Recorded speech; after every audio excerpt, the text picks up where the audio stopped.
Welcome, Gail. Welcome, David. Just welcoming everyone on to Monday Meals. How y'all doing today? I'm doing great, Pacolia. Thank you very much. Glad to be here. Yay! How you doing, David? Doing good, doing good. Feel really excited to be talking and super grateful for you having us on. Thank you. Did you all eat? What did you eat for lunch? A beautiful farmer's market fixings of a salad. Ooh, nice. Honestly, I have a sandwich out there waiting for me, and I was like gonna eat it, but I felt like that would be too hard for everyone to watch. So, I think I'm just like getting the smells, getting witnessing other people in the other room enjoying, so I know what's Oh, coming. So, okay. Okay. yep, yep, Well, yep.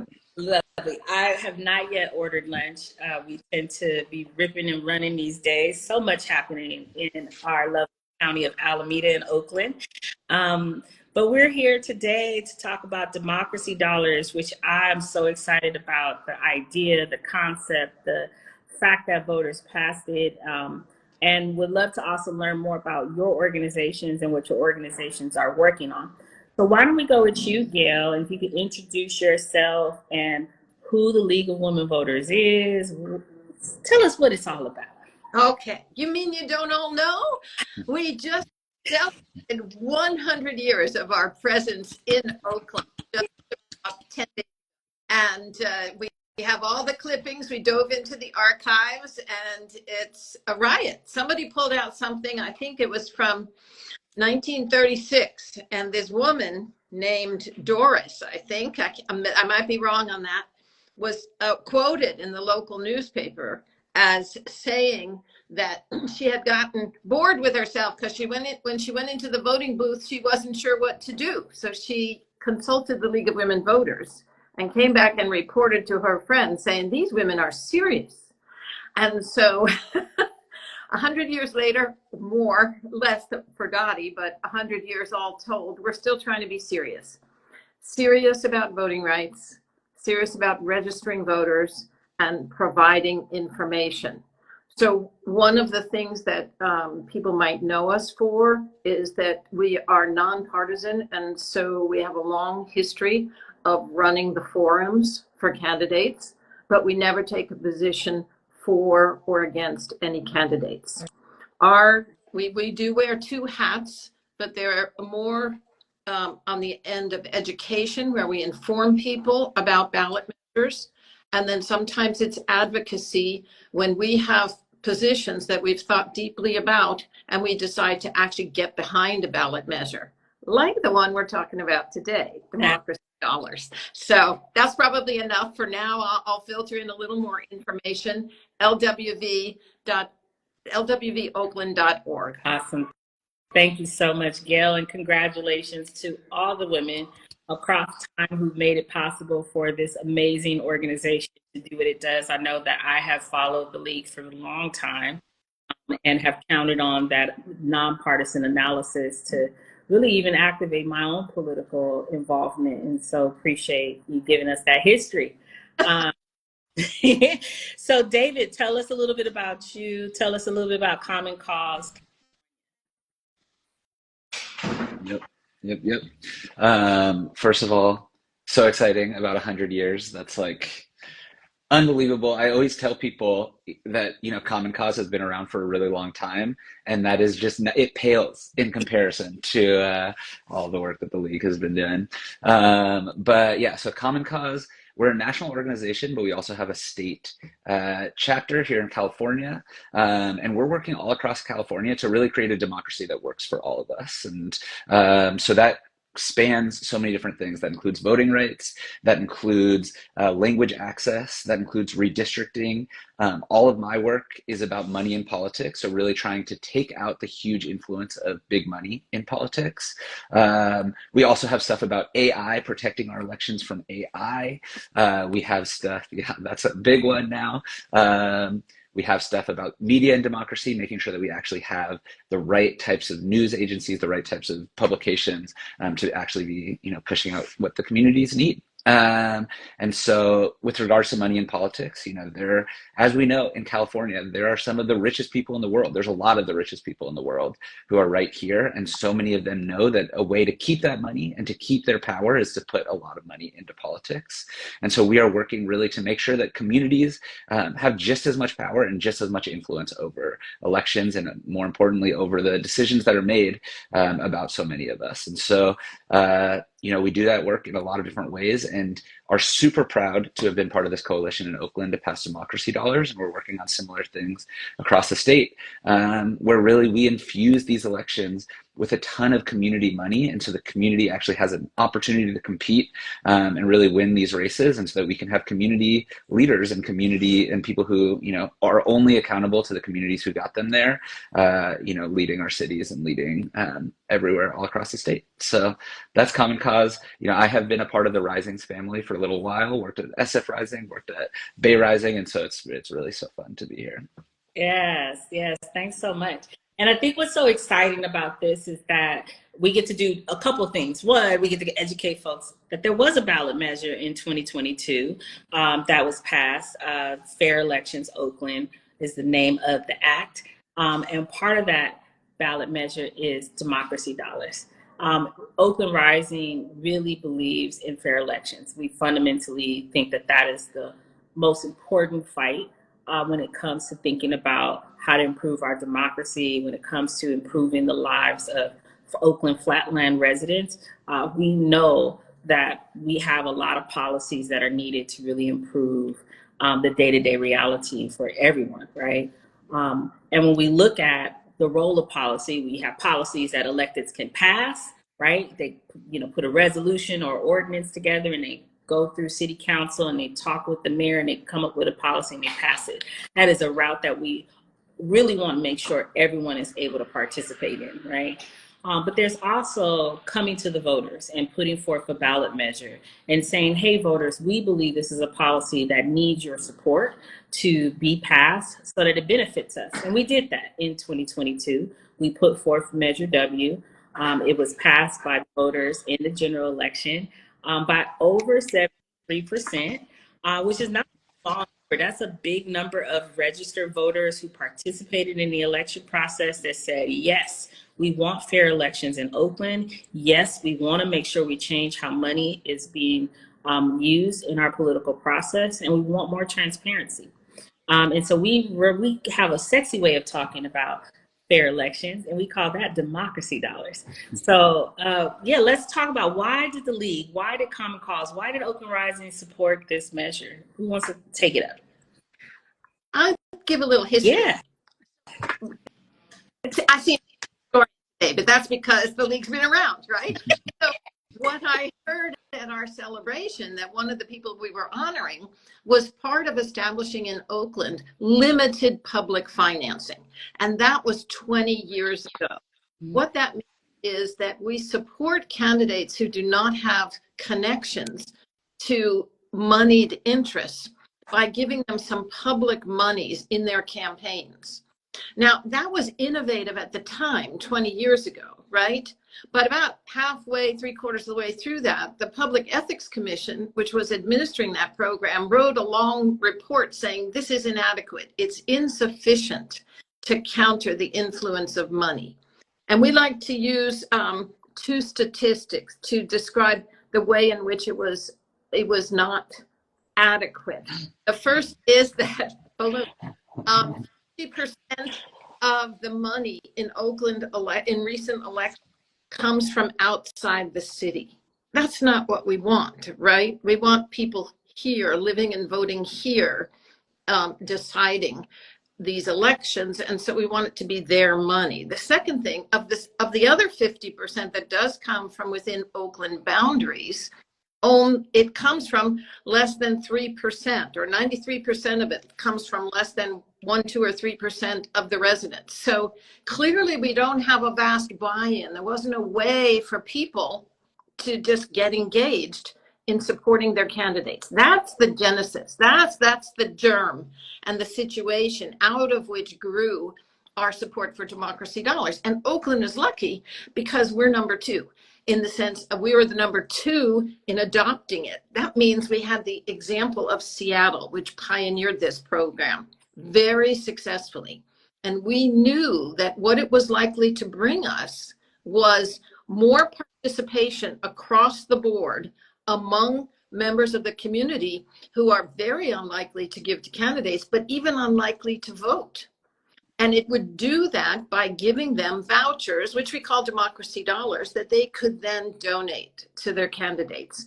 So it put money in the hands of people that would motivate them to go listen to candidates and motivate candidates to seek them out. So that's the kind of meeting that we wanted to encourage with this system. That's enough talking for 1 minute. So David, take it away. I guess I need to start by saying that I just love talking after either of you two, Picolia and Gail, because then I just get to say ditto, just like, what they said. But I think the only things that I would add are, something that we love about democracy dollars is that it increases the engagement of people from all communities in all of these different facets, right? So I think, like, obviously donating, we want to increase the number of people who can actually donate and contribute financially to elections, because we know how important money is in politics. It also increases the voting regularity. And so, as Gail alluded to, in Seattle, we've seen these amazing stats where it's like, if somebody has never voted before and they give a democracy voucher, they're like 11 times more likely to vote in that election. And that's huge. Those numbers are huge, especially when, we're seeing 40-50% of people voting. To increase something by 11% is like an unheard of amount. And I think the third thing that, sometimes gets overlooked, but is so crucial, is that it also changes entirely who can run for office, right? And so currently, under our current finance system, the only people who can actually run successful campaigns or run viable campaigns are people who are either really rich themselves or have access to really rich people, right? It's people who like have these super deep pocketed friends that they can go to and be like, give me, $10,000, give me $5,000, give me these amounts of money that almost nobody has access to, except for the people who are the most wealthy and who end up having the most access to power. And so what we want to do with this type of program is change entirely who can run for office, that you don't have to have that access. You don't have to have those friends. You don't have to be connected to those special interests in order to win running for office. And I think that is so at the core of what we're trying to do at Common Cause, is really make a full system, one that in every facet of our democracy is more inclusive, is more representative, and actually is bringing the voices that we really need at the table, that we really need, making the decisions at the end of the day for the best of the communities. And I think what you both highlight and why Oakland Rising support this, we really want to see Oakland flatlanders, right? Folks who live, at the mercy of really the decisions that are made, right, in City Hall, right, and in our election system and in our democracy, right. And what we've noticed is that these local problems that are happening, particularly in the flatlands, are not necessarily being prioritized by all the electeds that we need them to be prioritized by, right. And it's not to say that we don't all have a solution for, some of the challenges in Oakland: public safety, education, housing, big ones, right? Big needs, right, here in Oakland, particularly for our renters in the flatlands, particularly for our working families and our workers, right? But wanting to really see this direct connect, as you both have alluded to, of our electeds spending their time as they are running for office and rerunning for different policies they want to pass. We want to see them really engaging citizens, right? Putting their primary time, energy, and effort into Oakland residents electing them, right? And that stat that you dropped, Gail, is a big one. Over 50% of our resources coming from outside of Oakland is a really big red flag, right? It's a really big red flag because it means that our Oakland residents are really only mattering at the ballot versus throughout the whole process. And that's where we That's not fair, right? That the Fair Elections Act is really calling us to look at how are Oakland residents involved 100% of the way through the whole process, right? And really shifting the system to take that into consideration, but creating a whole new behavior process, right? 20 years ago, you said that there was limited public finance introduced. I would hope that through our work collectively over the next years, that this will be the first of many cities in California and throughout the nation who believe in the idea of a small donor residence-based program, right? Campaign finance program. And I think that that's not too much to ask. We have to, at all times, want to improve our democracy if we keep our democracy going, right? And as we say, you can only do it if you continue to do the aspirational work of saying this is a system we want to improve it. So I see my own personal support, Oakland Rising support of Democracy Dollars, really about where do we need to be aspirationally moving to get to a fair elections process that's constantly improving, constantly ensuring that we get to 100% of everyone voting, 100% of everyone participating in our civic engagement work, right? So that's just my little spiel. I love I love to believe that everyone votes, but the reality is we know that everyone doesn't, and that the work is to move us to a place where everyone does, right? And so our hope is with Democracy Dollars that people will.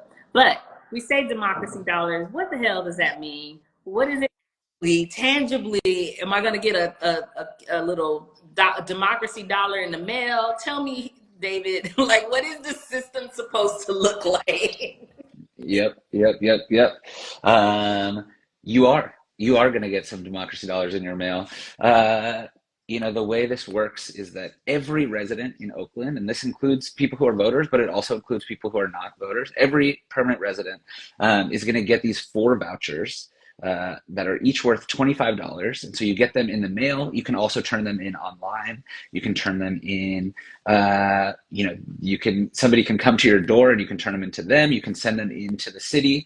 And those 4 $25 vouchers can be used as campaign money, campaign contributions by these different candidates who are, fundraising. And so you would literally write the name of the candidate that you're trying to give it to, sign it, and then you just send it in, and then they get to cash that money in for these campaign dollars that are so important. And so, what we like to talk about is, like, if you have, 10 people on your block that all of a sudden you have $1,000 that you can use to, help contribute to campaigns. If you are in a community group that has 100 people, all of a sudden that's $10,000, I think. This is when my math starts getting bad. But say you're in some kind of political group with 1,000 people, all of a sudden that's $100,000, right? And so you can see the ways that, like, if you actually have all these different people who, are already throwing down, already have shared interests in your community, already are, connected in different ways, and you can start orienting around these local politics, then without spending $1 of their actual money, so there's no barriers to it, you can start fundraising in ways that can actually make a campaign successful and can make it, actually a winnable campaign. And so it's such an exciting opportunity. As Pacolia just said, or I think Gail, I forget who said it, it exists in Seattle, and we've gotten the chance to learn from them. And so they've made, at first they sent out these envelopes that just looked like just regular government envelopes. Nobody really liked those, but we get to design them, right? We can just make them look really exciting so that people know, when they're looking at that piece of mail that they would never open otherwise, they're like, this is actually money that I can use to help influence and really make decisions in my community. And so, yeah, that's the Democracy Dollars. Nice. Gail, anything you want to add on it? I just want to say that the stage, do we want to talk about the stage we're at now, Pacolia? Is that on your? I was going to take us there for sure. Oh. I knew it. Okay. Yeah, so tell us where we're at now. Like, why don't I have my Democracy Dollars today? Why is my mailbox empty? So as Pacolia said, we passed this measure, we being the voters in Oakland, passed this measure in 2022. And the intention was for there to be implementation this year, 2024, which is an important election year. And rolling out the whole program would have been sweet in 2024. But if you're reading any form of news or receptive or tuned into any of the vibes from the universe, you know that Oakland has serious fiscal problems. And those problems, have been manifest now for the couple of budget cycles, and specifically when we went into the latest 2-year budget cycle last June 23. So it really did not look as though the public dollars were going to be there for a full implementation. And truth be told, it might be good to give ourselves a moment to get this right and bring it out in 2026. But what's really critical, and I think you've received messages possibly from all of our organizations, or at least one of our organizations, trying to say that nonetheless, we do need the seed money now. We need the things that will allow the Public Ethics Commission, which is going to run this program, to actually launch it in 2026.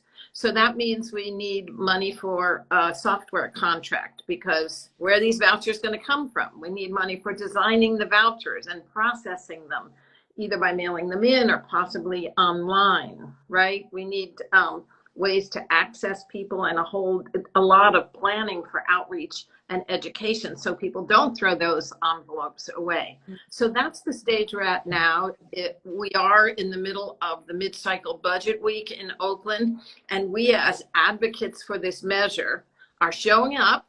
Please join us on Friday to ask that we get that full money for developing this software platform, and we get a half-time position for doing all the other planning and outreach work that needs to be done. And then we'll be ready to launch in 2026. So that's a little explanation of why you're not seeing it yet, but why we all have to, once we pass a ballot measure, keep paying attention to the implementation process, because sometimes it's a bit of a bumpy road. Awesome. Thanks so much for explaining that. And so given what you just said, what are the ways that people can support to move implementation of democracy dollars forward? Like, what do we need folks to do this week? Yeah, I can jump in there. I think there's a lot of different things. This week is absolutely crucial. Gail may have just said this, but this is the last week that the city council has to pass this mid-year budget. And so it needs to be done by June 30th. And so is that Sunday? I think that's Sunday. So there are going to be multiple asks, I'm sure, from all of our organizations, but one of them is to start reaching out to your council members now, so that you can do that by calling them, you can do that by emailing them, you can do that by submitting public comment, and just saying that you really, support democracy dollars. You want our city to be able to implement this, and we need to take this step forward now in order to, utilize all the resources that we have. And then, I think Gail just said this, but we are all going to be partying at City Council this Friday for as long as it takes. And during those meetings, we really want to show the support that people have for democracy dollars, and so that means being there in person, if at all possible, and really showing up. If not possible, being there on Zoom to make public comment and really say, this is something that we really care about. Those budget priorities that Gail just listed are things that we actually need in order to make this program successful. I think we've been really lucky to benefit from having some champions within the council, but also the only reason there are ever champions inside of council is because we're all working really hard outside. And we really need to show up hugely from community to say, like, this is something that even amidst such a tough budget moment, is so important for our city to invest in, so that we can really be on the cutting edge and really be leading our state forward, leading our country forward, frankly, in having a democracy that actually works for more and more people. And I love what you just said, Pacoya, about this aspiration, because I think, like, even amidst really hard times, we're still trying to be we're trying to be the best Oakland that we can be. And it's so, Oakland already passed this at 74%. And now we need to make these steps forward in order to really have the best democracy we can have and have the best campaign finance system that we can have. And so, that's the work that we're trying to do. And that's why we're all trying to show up this week. Yeah. And so let's just say, let's think through this. You know, we have this whole week. So many of you I know are going to go ahead and make your public comments and talk to your council members. And after this week, we're going to have this amazing victory report out that says, yay, democracy dollars is on for implementation in the next election, which is the general election of 2026. Walk folks through like what the work ahead looks like. If we win these, investments in this year's budget cycle, which we do fundamentally believe council and the mayor should support, what will lie ahead for residents? When will they get their democracy dollars? Early in 2026, because when you think about it, they come long in advance of that November election, right? Because they're there to actually help candidates run their campaigns. And candidates will be declaring and organizing their campaigns in early 2026. So in the spring of 2026, we would be sending out, if all goes well, these democracy dollars. And then the candidates will start to circulate in the community, and residents with these dollars in hand will be able, from the spring through, the whole process of the year up till the elections, invest in the candidates of their choice. Yeah. Yeah. Anything, And I think, oh, sorry. anything you would add? Yeah, I mean, you asked like, what is the work from here? And, so much of what we are going to be doing right now, we're trying to get these funds, and so that the city can actually like put together all the programs and put together all of the, tech infrastructure, all of that to actually make this a program. But there's going to be a lot of work leading up to that time that people get the democracy dollars in the mail, with us just really trying to make sure that people know about these and understand what they are, so that it's not just another piece of junk mail, but it's actually something that people really see as the value that it is. And so there's going to be a ton of work in community to really be getting the word out. I think that will happen. I love it because we all have different people that we're talking to. And so it's, it'll happen in individuals just like having conversations about it. It'll happen at hopefully every, like big, whether it's First Fridays or other types of Oakland events, there will be different people talking about democracy dollars, really getting it out there. I feel personally really excited. I hope this isn't too much of a spoiler, but there's some amazing things and amazing art coming out that I've heard about from Oakland Rising that will be really telling these stories. And so I think there's just like so much, there's so many ways that we really want to be growing the understanding and growing the information about what these democracy dollars are. And so a lot of these next years leading up to the, as Gail said, the hopeful implementation, we'll be really trying to get that information out and making sure that more and more people know about it, and more people know what to do with the democracy dollars once we have the opportunity to do something with them. Sorry, I was getting extremely distracted by my kid. Shout out to all whose kids are at work with me because we couldn't get into camp. He's about to come on. He's about to Bring him on. There we go. So you might want to stop. Okay. So anyways, you're absolutely right, David and Gail. Thank you so much for getting and building our excitement around democracy dollars. And the reality that I think I'm so excited about it happening, and I'm going to say it's reality because I'm all about manifesting things to happen, right? Public to ensure that our public democracy and finance system stay in place, right? That's what we're talking about at the core of this. And the idea that, as a former candidate, that I would be able to go out and do outreach to residents and be able to explain my policies I'm wanting to get elected to, promote, and being able to really depend on my residents to support me by giving me the voucher and me being able to access public funds to support a campaign. That in concept sounds really great, but that we're living that in Oakland, that we're really pushing for that to be real by within a year, right? Within this next year and a half, we're talking about putting a whole new finance system in place, right? And it may seem small, but it's a really big deal. And I think that residents deserve this opportunity. They approved this opportunity. And then, as most ballot measures take, implementation is where the rubber hits the road, right? Either it's going to take off and we're all going to be really smoothly invested in making sure that we get to that tangible voucher in people's hands, or we're not, right? And I think that the decisions ahead within City Council this week are going to lay the foundation for what kind of democracy we're really pushing to existence in Oakland, right?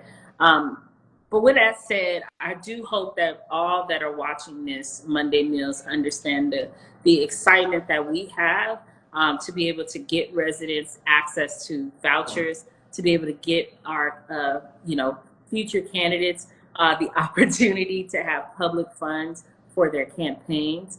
But most importantly, to advance the idea that a democracy does not have to depend on the rich to support it, right? And I want to round us into that because I think there's so much happening around this issue.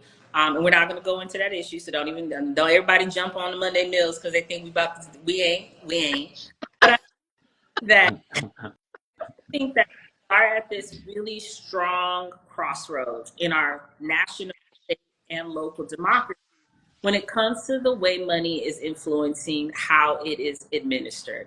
And I do think that this is our attempt. We didn't know it in 2022, but it is our attempt to say another way is possible, right? We talk about systems change often as a distant idea that will never get implemented. But here is something really tangible.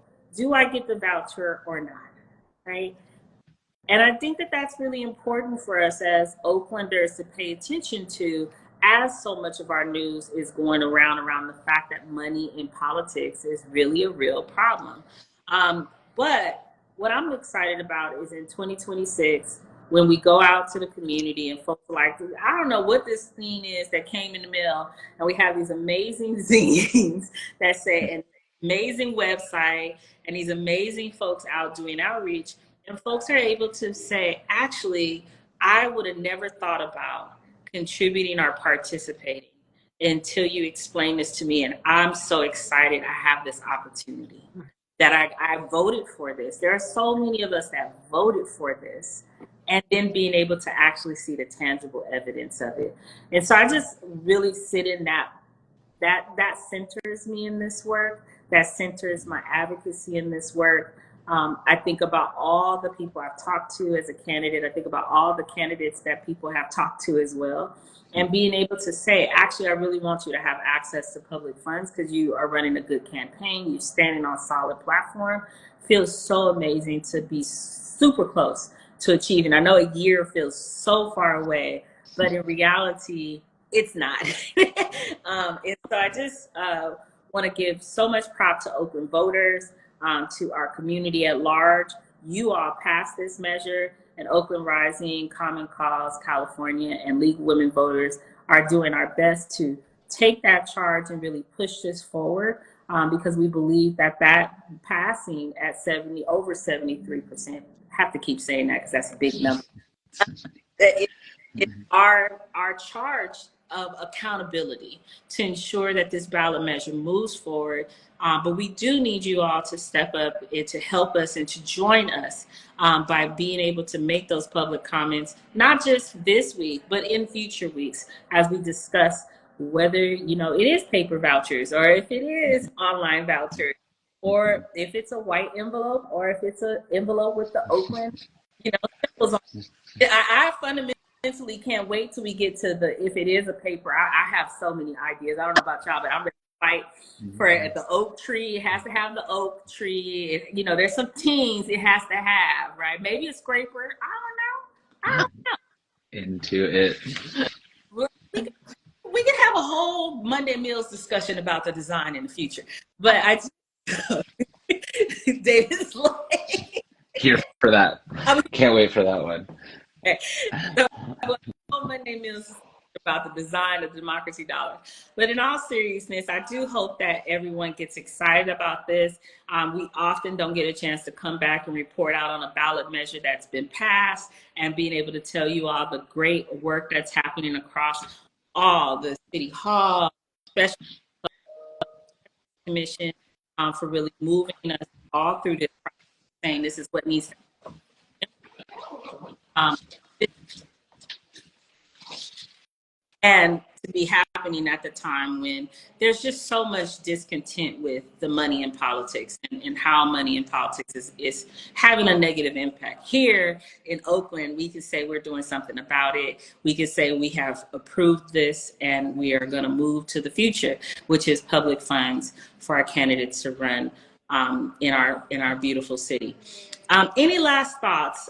Any announcements from either your org that you want folks to know about?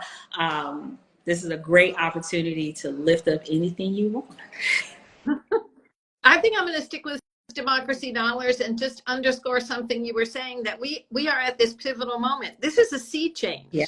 You know, I think certainly for my long life, longer than both of yours, you know, you just think about, well, yeah, they go to people who can pull out their checkbooks. You know, I wasn't brought, I don't think any of us were brought up with the idea that every man contributes to, you know, the candidates. And especially people got discouraged when the Supreme Court said, well, money is speech, and so huge gifts of money can be given and you can have these PACs and everything. So I just got so excited when I heard this idea with the model that you don't have to match that money of big donors. You just have to provide enough to build the floor under a candidate that they can run a viable campaign. So this whole ballot measure is designed and thoughtful about how much would it take, and it's based on the real costs of campaign. So I just want to emphasize, it's not pie in the sky. It's very exciting, but very real, that if we get this done, people will have access to sufficient money to run that campaign, whatever level it is, mayoral, city council, school board, and that we move into a new era.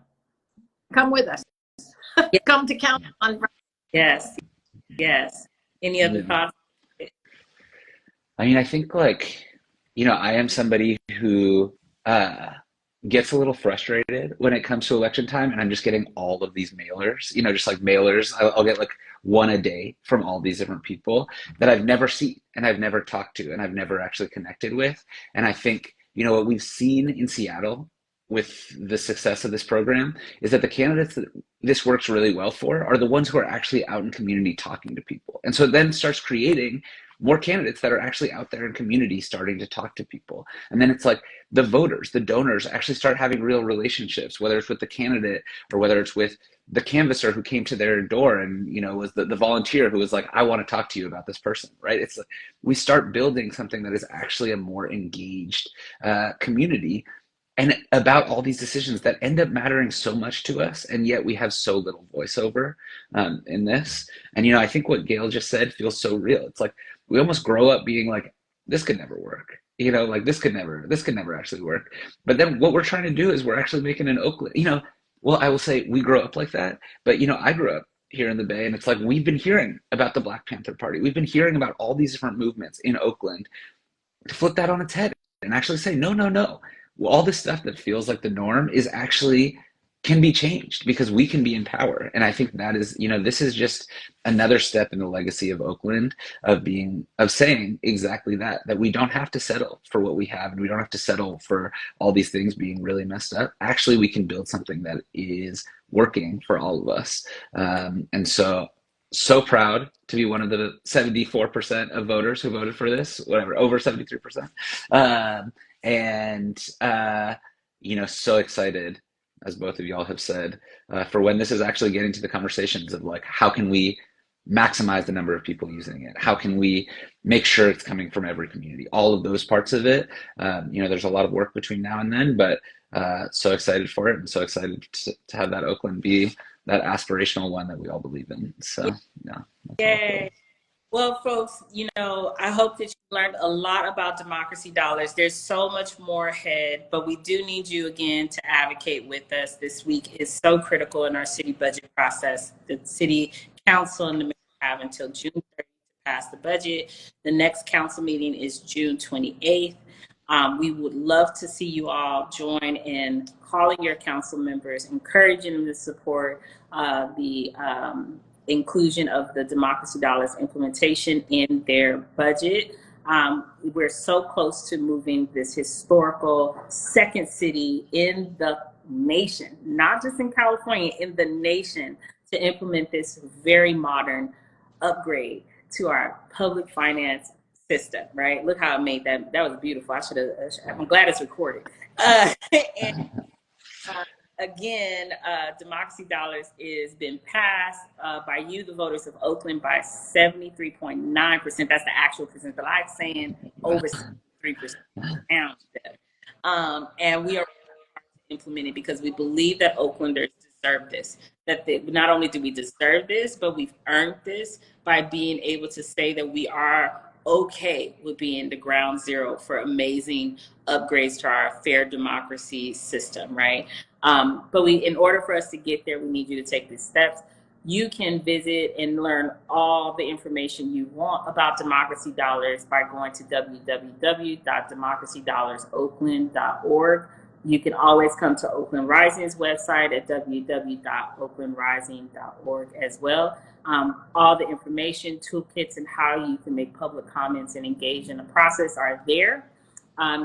Congratulations again to the League on celebrating 100 years of nonpartisan guidance to us and supporting women to vote, supporting communities across Oakland and Alameda and California and the nation to vote, because that is no small feat. We need every single vote to ensure that we continue this transformation toward a progressive society that we all believe in, one where all our needs are addressed.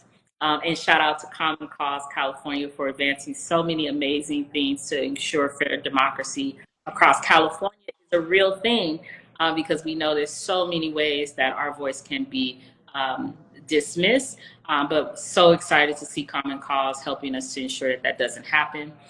Can't wait for the day where money in politics is only from those who live and exist in the cities that candidates are running. But until then, we got Democracy Dollars and can't wait to come back and celebrate with you all in July after we secure this budget win. Look forward to seeing you all at the next Monday Meals.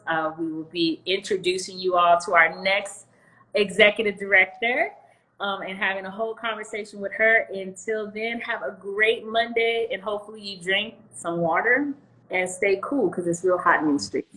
Bye. Bye. Thank you. Thanks so much for calling. Yeah. Bye. Thanks, Gail. Bye.